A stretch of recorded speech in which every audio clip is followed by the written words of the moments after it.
رسول کے فضائل اور مناقب میں احادیث اور تاریخ کے کتابوں میں روایتوں کا ایک دفتر بھرا ہے جسے اگر ایک جگہ جمع کی جائے تو شاید ایک ایسی کتاب تصنیف ہو جائے گی جو کتابوں کی دنیا میں سب سے ضخیم ترین ہوگی۔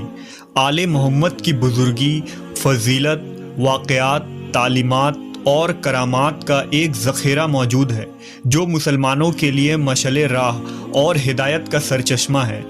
اس ویڈیو میں ہم نبی صلی اللہ علیہ وسلم کی عطرت کے دو انمول پھول اور جگرگوشہ رسول حضرت امام حسن اور حسین علیہ السلام کے بچپن کے حالات اور واقعات کے متعلق جانیں گے۔ نیز نبی صلی اللہ علیہ وسلم اور صحابہ کرام کا حضرت امام حسن و حسین سے عقیدت اور محبت کے چند منتخب واقعات بھی پیش کی جائے گی۔ رمضان سن 3 ہجری کو مدینہ منورہ میں حضرت علی اور فاطمہ رضی اللہ تعالیٰ عنہ کے گھر امام حسن علیہ السلام کی پیدائش ہوتی ہے۔ نبی صلی اللہ علیہ وسلم کو جب خبر ملتی ہے تو آپ صلی اللہ علیہ وسلم تشریف لاتے ہیں اور اپنے نواسے کا نام حسن رکھتے ہیں، جبکہ شعبان 6 ہجری کو امام حسین علیہ السلام کی ولادت ہوئی۔ نبی صلی اللہ علیہ وسلم اپنے دونوں نواسوں کا نام حضرت ہارون علیہ السلام کے بیٹوں کے نام یعنی شبیر اور شبر کے نام پر رکھا، اور یہ ایسا نام تھا جسے اللہ نے اہل عرب کے ذہنوں سے چھپا رکھا تھا۔ آپ صلی اللہ علیہ وسلم نے فرمایا، حسن اور حسین جنتی ناموں میں سے 2 نام ہیں۔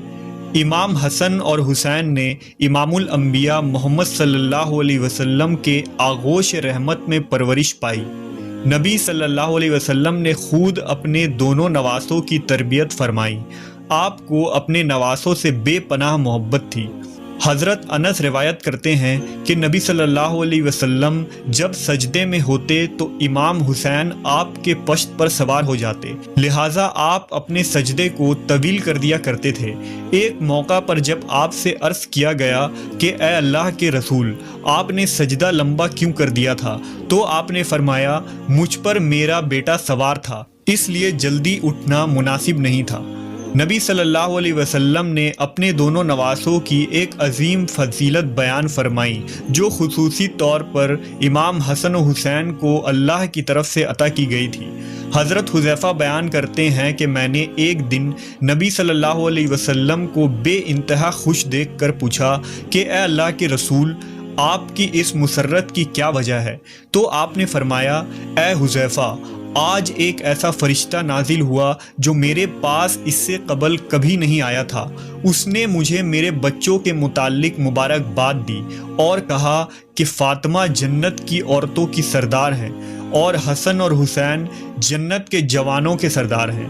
یہ دونوں شہزادے نبی صلی اللہ علیہ وسلم کے آنکھوں کی ٹھنڈک تھے۔ حضرت سعید بیان کرتے ہیں کہ وہ نبی صلی اللہ علیہ وسلم کے ساتھ ایک دعوت کے لیے نکلے۔ حضرت حسین رضی اللہ تعالیٰ عنہ گلی میں کھیل رہے تھے۔ نبی صلی اللہ علیہ وسلم لوگوں سے آگے بڑھے اور اپنے ہاتھ پھیلا دیے۔ امام حسین ادھر ادھر بھاگنے لگے۔ نبی صلی اللہ علیہ وسلم ان کو ہنساتے رہے یہاں تک کہ ان کو پکڑ لیا۔ آپ نے اپنا ایک ہاتھ ان کے ٹھوڑی کے نیچے اور دوسرا سر کے اوپر رکھا اور بوسہ لیتے ہوئے فرمایا، حسین مجھ سے ہے اور میں حسین سے ہوں۔ اللہ اس سے محبت رکھے جو حسین سے محبت رکھتا ہو، اور اس سے بغض رکھے جو حسین سے بغض رکھتا ہو۔ اس فرمان میں نبی صلی اللہ علیہ وسلم نے اپنی امت کو یہ اعلان کر دیا کہ امام حسین سے محبت ایمان والوں پر فرض ہے اور ان کا دشمن مومنوں کا دشمن ہے۔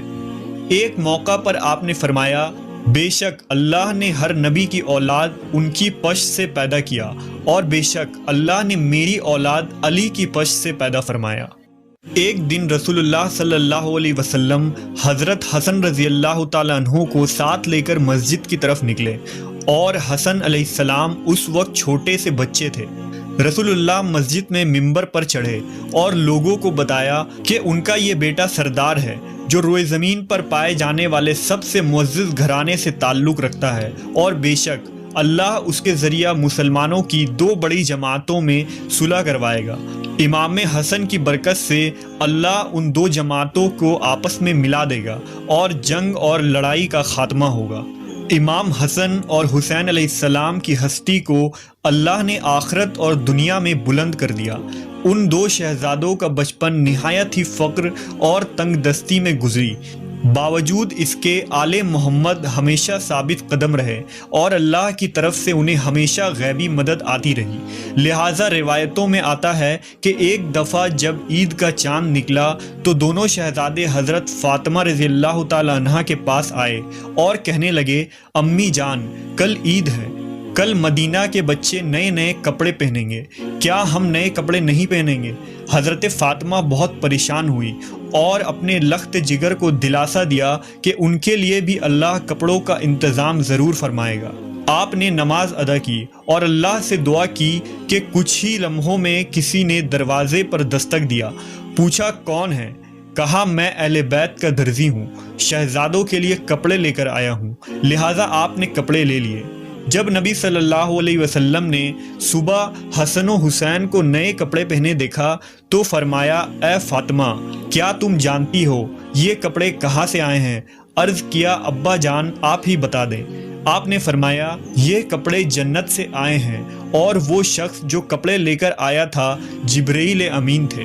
صحابہ کرام اور خلفائے راشدین بھی حسنین علیہ السلام سے بے پناہ محبت و عقیدت رکھتے تھے اور ان کی عزت و توقیر فرماتے۔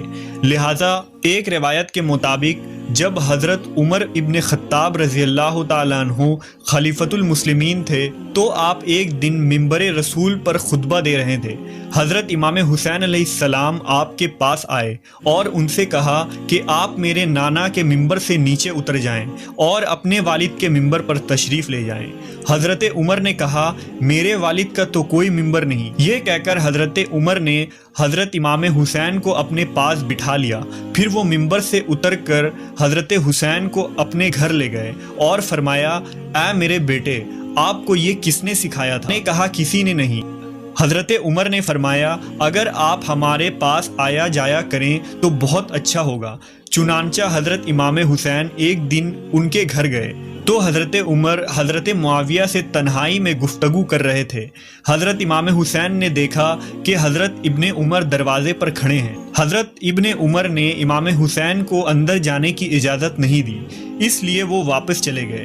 بعد میں جب حضرت عمر سے ان کی ملاقات ہوئی تو آپ نے فرمایا، اے میرے بیٹے حسین، آپ ہمارے پاس آتے کیوں نہیں؟ لہٰذا حضرت حسین نے فرمایا، میں ایک دن آیا تھا اور آپ مصروف تھے، مگر آپ کے صاحبزادے ابن عمر نے مجھے اجازت نہیں دی تو میں واپس چلا گیا۔ اس پر حضرت عمر نے فرمایا، نہیں، آپ تو عبداللہ ابن عمر سے زیادہ اجازت کے حقدار ہیں، کیونکہ ہمارے سروں پر جو یہ تاج شرافت ہے یہ سب کچھ اللہ تعالیٰ نے آپ کے گھرانہ کی برکت سے ہی دیا ہے۔ اور پھر حضرت امام حسین کے سر پر حضرت عمر نے شفقت سے ہاتھ رکھا۔ اسی طرح مورخین نے لکھا کہ حضرت عمر رضی اللہ تعالیٰ عنہ نے حضرت امام حسین کا وظیفہ اپنے بیٹوں سے بھی بڑھا چڑھا کر رکھا تھا۔ اس پر حضرت عبداللہ ابن عمر نے اپنے والد حضرت عمر سے ایک موقع پر شکوہ کیا کہ آپ مجھے حسین سے کم وظیفہ دیتے ہیں، حالانکہ ہم دونوں کو برابر وظیفہ ملنا چاہیے۔ روایت میں آتا ہے کہ حضرت عمر نے ان پر ناراضگی کا اظہار کیا اور فرمایا کہ تم حسین کے ساتھ برابری کی بات کیسے کر رہے ہو؟ تم عمر کے بیٹے ہو اور وہ رسول اللہ کے نواسے ہیں۔ اگر آج تمہارا باپ امیر المومنین ہے تو حسین کے نانا کی برکت سے ہے، اس لیے اس سوچ کو ذہن سے نکال دو۔ اسی طرح ایک روایت کے مطابق حضرت عمر کے پاس مدینہ میں شاہ ایران کے خزانے بطور مال غنیمت کے پیش کیے گئے۔ حضرت عمر نے اس کے متعلق صحابہ سے مشورہ کیا کہ اس کو کس طرح تقسیم کیا جائے، یعنی کس پیمانے سے ماپ کر یا ہاتھوں کی ہتھیلیوں سے اندازہ کر کے تقسیم کیا جائے۔ حضرت علی نے فرمایا، ہاتھوں کی ہتھیلیوں سے دینا زیادہ بہتر ہے۔ لہٰذا حضرت عمر نے سب سے پہلے حضرت حسن کو اس طرح دیا اور اس کے بعد حضرت حسین کو بلا کر اسی طرح سے عنایت فرمایا اور اس کے بعد لوگوں کو بلا کر دینا شروع کیا۔ اسی طرح